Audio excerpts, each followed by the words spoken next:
Hello guys, in today's video I will be showing you how to fix emo app not working problem. So the answer is easy, just go to the settings and then scroll down to the apps section and then go to the search and search emo and then go to the storage and here you will find this clear cache option. Click on it.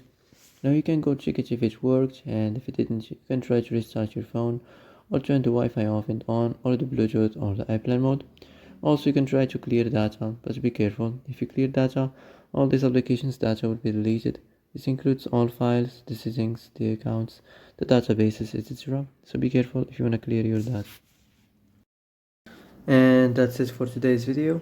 I hope this is the answer you've been looking for. If you like this video, don't forget to like and subscribe, and see you in the next video.